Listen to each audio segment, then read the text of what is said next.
Purvanchal university ఇది కేవలం university కాదు, మీ సక్సెస్ స్టోరీకి చిరునామా.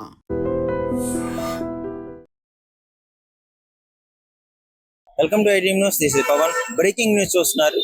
తమిళనాడు రాజకీయాల్లో అయితే ఉత్కంఠభరితంగా సాగుతుంది. అసలు విజయ్ సీఎం అవుతాడా లేదా? మొదటి అటెంప్ట్లోనే ఎంజీఆర్ కంటే ఎక్కువ ఓట్ పర్సంటేజ్ అయితే ఆయన తెచ్చుకోవడం జరిగింది. అంత మంచి పర్సంటేజ్ తెచ్చుకున్నా కానీ విజయ్కి లక్ లేదనే చెప్పుకోవచ్చు. ఎందుకంటే ఇటు డిఎంకే అన్నా డిఎంకే వాళ్ళ తరహాలో వాళ్ళకి కొన్ని సీట్లు అయితే రావడం జరిగింది. విజయ్కి మాత్రము 108 సీట్లు రావడం జరిగింది. కానీ రౌండ్ ఫిగర్ మొత్తం 234 సీట్లలో ఇన్ని సీట్లు వస్తే మ్యాజిక్ ఫిగర్ మాత్రం 118 సీట్లు రావాలంటే విజయ్కి ఇంకా చాలా టైం పట్టింది. అంటే చాలా సీట్లు కావాలి. ఇప్పుడు ఈ 108 సీట్లు సంపాదించిన విజయ్కి కాంగ్రెస్ నుంచి మద్దతు వచ్చింది.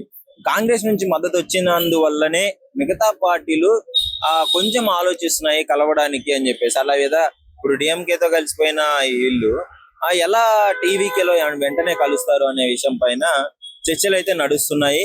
ముఖ్యంగా విజయ్ కూడా దాదాపు పొద్దున కూడా గవర్నర్ గారికి లేఖ రాయడం జరిగింది. నేను బల నిరూపణ చేసుకుంటాను, నాకు ప్రభుత్వం ఫామ్ చేయడానికి నాకు సరిపడా సీట్లు ఉన్నాయి అని చెప్పేసి చెప్తున్నారు.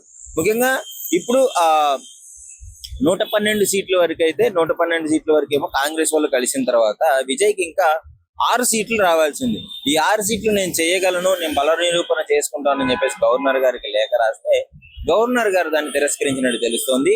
మరి ఇప్పుడు భేటీకి అయితే రావడం జరుగుతుంది. మరి గవర్నర్ గారి స్టెప్ ఎలా ఉండబోతుంది, విజయ్ ఏం మాట్లాడబోతున్నారు, దీనిపైనే తదుపరి నిర్ణయం తీసుకునే అవకాశం ఉంది.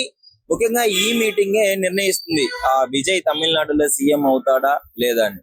మరి ఇంకో విషయం ఏంటంటే ఈ డిఎంకే అన్నా డిఎంకే ఖచ్చితంగా రెండు కలిసిపోతున్నాయి. వీళ్ళిద్దరూ కలిస్తే డెఫినెట్లీ విజయ్ సీఎం అయ్యే అవకాశం ఉండదు. వీళ్ళు కలిసి చేస్తున్నారు అని చెప్పేసి తమిళనాడులో విపరీతంగా సోషల్ మీడియా ట్రెండ్ అయిపోతుంది. మన తెలుగు రాష్ట్రాల్లో కూడా ఎక్కడ చూసినా కానీ ఈ తమిళనాడు గురించి చర్చ నడుస్తుంది. అయితే ఇక్కడ డిఎంకే నుంచి స్టాలిన్ క్లియర్ గా చెప్పడం జరిగింది. ఒకప్పుడు డిఎంకే నుంచి అన్నా డిఎంకే విడిపోయిన తర్వాత వీళ్ళిద్దరూ రాజకీయ ప్రత్యర్థులుగా 2 పార్టీలు మాత్రమే పరిపాలించడం జరుగుతుంది గత 50 ఏళ్లుగా తమిళనాడుని. సడన్ గా విజయ్ రావడము, ఈ రేంజ్ లో మెజారిటీ రావడము ప్రజలు కూడా అస్సలు ఎక్స్పెక్ట్ చేయలేదు. ఒక హీరో అంటే గతంలో ఎంజీఆర్ గారు ఒక హీరో నుంచి ఈ విధంగా రావడము, మన తెలుగు రాష్ట్రాల్లో రామారావు గారు హీరో అయ్యి డైరెక్ట్ గా ఈ విధంగా రావడము. సో ఇప్పుడు వాళ్ళ తరహాలోనే విజయ్ కూడా వచ్చినట్టు తెలుస్తుంది. విజయ్కి అక్కడ ఉన్న ఫ్యాన్ బేస్ మామూలుగా లేదు. సో ప్రజలు పట్టం కట్టారు. విజయ్ కూడా ఒక జెంటిల్మెన్ లాగా వేరే పార్టీలను దూషించలేదు, కులాలను పెట్టి ఓట్లు అడగలేదు, మతాలను పెట్టి ఓట్లు అడగలేదు, ఈ ప్రాంతాలను బట్టి ఓట్లు అడగలేదు. ఆయన నిజాయితీగా వెళ్ళాడు. సో ఇలాంటి ఒక జెంటిల్మెన్ గెలవడం చాలా సంతోషంగా ఉందని మరికొంతమంది కామెంట్లు చేస్తున్నారు. సరే, ఈ విషయాలు ఎలా ఉన్నా ముఖ్యంగా డిఎంకే నుంచి స్టాలిన్ క్లియర్ గా చెప్పడం జరిగింది, మేము ఎలాంటి పొత్తులు పెట్టుకోదలుచుకోవట్లేదు.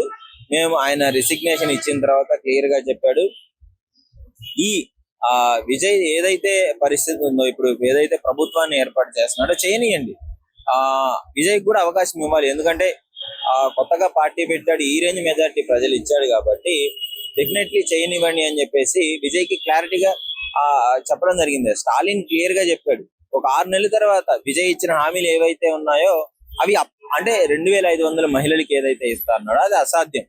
కానీ మేము ఇచ్చే 1000 రూపీస్ మాత్రం దాన్ని కంటిన్యూ చేయండి. ఎందుకంటే స్టాలిన్ గతంలో జయలలిత పెట్టిన అమ్మ క్యాంటీన్ ని అంటే ఇది ఒక వాళ్ళు వచ్చినప్పుడు వీళ్ళ పథకాలను తీసేయడము, వీళ్ళు వచ్చినప్పుడు వాళ్ళ పథకాలు తీసేయడం అయిపోయింది. కానీ స్టాలిన్ క్లియర్ గా ఆలోచించి ఉండనివ్వండి, అదొక మంచి పథకం, ప్రజలకు ఉపయోగపడుతుంది అనే తరహాలో దాన్ని ఉంచాడు. అంటే ఇక్కడ స్టాలిన్ గారి ఆ జెంటిల్ ఎంత మంచి వ్యక్తి మనకు క్లియర్ గా అర్థమవుతుంది. సో ఆయన అదే సోషల్ మీడియాలో కూడా అవుతుంది, ఓడినా కానీ గెలిచాడు స్టాలిన్ అని చెప్పేసి సోషల్ మీడియాలో విపరీతంగా ట్రెండ్ అవుతుంది. సో మద్దతు కూడా ఇస్తున్నారు. సో వాట్ ఎవర్ ఏదైనా ప్రజల నిర్ణయానికి ఖచ్చితంగా కట్టుబడి ఉండాలి కాబట్టి విజయ్కి అంతమంది సీట్లు ఇచ్చారు కాబట్టి, సో విజయ్ ఏర్పాటు చేయడానికి ఇంకా 6 సీట్లు కావాలి. ఆ 6 సీట్ల కోసమే నేను నిరూపించుకుంటాను, నాకు ప్రభుత్వం ఏర్పాటు చేయడానికి అవకాశం ఇవ్వండి అని చెప్పేసి గవర్నర్ గారిని అడుగుతున్నారు. ఒకవేళ గవర్నర్ గారి దగ్గర నుంచి పాజిటివ్ రెస్పాన్స్ వచ్చిందంటే ఏం లేదు, ఒకవేళ రాలేదంటే విజయ్ మళ్ళీ రాష్ట్రపతి దగ్గరికి వెళ్ళే అవకాశం ఉంది. జనరల్ గా తమిళనాడులో ఈ విధంగా అంటే హంగ్ వచ్చింది. హంగ్ అంటే ఏంటంటే మ్యాజిక్ ఫిగర్ ఎవరికి రాకపోవడము హంగ్ అంటారు. ఈ తరహాలో ఒకవేళ వీళ్ళందరూ డిసిషన్ తీసుకున్న తర్వాత ప్రభుత్వం ఏర్పాటు చేస్తే ఓకే. ఒకవేళ ఏర్పాటు చేయలేదంటే రాష్ట్రపతి పాలన జరిగే అవకాశం ఉంది. రాష్ట్రపతి పాలన జరిగే అవకాశం లేకపోయినా మళ్ళీ ఎలక్షన్స్ పెట్టే అవకాశం ఉంది. మోస్ట్లీ ఇలాంటి విషయాలు చాలా రేర్ ఉంటాయి. ఎందుకంటే డెఫినెట్లీ ఎక్కువ సీట్లు ఎవరికైతే వచ్చారో ఆ పార్టీ నుంచి ఎమ్మెల్యేలు యువతలకు రావడం ఇదంతా కామన్ జరిగే విషయాలే.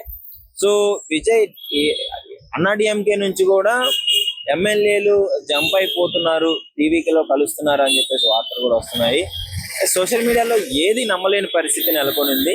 ఎందుకంటే ఎవరు ఎటు వెళ్ళిపోతున్నారు అనేది అర్థం కాకుండా ఉంది. రాజకీయాల్లో ఎప్పుడు ఏం జరుగుతుందో మనం కూడా ఊహించలేం. కాబట్టి ప్రస్తుతం అయితే విజయ్ విశ్వ ప్రయత్నాలు చేస్తున్నాడు. బల నిరూపణ నిరూపించుకొని డెఫినెట్లీ ఆయన సీఎం గా ప్రమాణ స్వీకారం చేయబోతున్నాడు అని చెప్పేసి ఫ్యాన్స్ లో కూడా విజయ్ కున్న ఫ్యాన్ బేస్ మామూలుగా కదంటే అక్కడ ఉన్న రజనీకాంత్ గారు చేయలేకపోయారు, కమల్ హాసన్ గారు చేయలేకపోయారు. అలాంటిది విజయ్ ఈ రేంజ్ లో సీట్లు రావడం అనేది చాలా షాకింగ్ విషయం అనేది చెప్పుకోవచ్చు. అక్కడ ఉన్న ఫాలోయింగ్ కూడా అలాంటిది. విజయ్ ఈ రకంగా ఉంది. మరి చూడాలి ఇప్పుడు గవర్నర్ గారు ఎలాంటి స్పందిస్తారు, ఆయన భేటీ అయిన తర్వాత ఏ విషయం బయటకు వస్తుంది అనేది అప్పుడే మనం మాట్లాడగలము. ప్రస్తుతం విజయ్ అయితే ఫుల్ కాన్ఫిడెంట్ గా ఉన్నాడు. ఎలక్షన్ ముందు అదే చెప్పాడు, గెలుపు నిశ్చయమని చెప్పేసి ఇప్పుడు అదే చెప్తున్నాడు. డెఫినెట్ గా నేను సీఎం ప్రమాణ స్వీకారం చేస్తాను, నాకు సరిపడా మ్యాజిక్ ఫిగర్ సరిపడా సీట్లు నా దగ్గర ఉన్నాయి అని చెప్పేసి గవర్నర్ గారిని అడిగే అవకాశం ఉంది. ఒకవేళ ఇది కాదంటే రాష్ట్రపతి గారి దగ్గరికి వెళ్ళే అవకాశం ఉంది. డెఫినెట్లీ విజయ్ మరి చూడాలి. మీ అభిప్రాయం ఏంటి, మీరేమనుకుంటున్నారు? డెఫినెట్లీ విజయ్ అయ్యే అవకాశం ఉందా లేదా, ఏమన్నా పెను మార్పులు సంభవించే అవకాశం ఉందా లేదా అనేది మీ అభిప్రాయాన్ని డెఫినెట్లీ కామెంట్ రూపంలో తెలియజేయండి.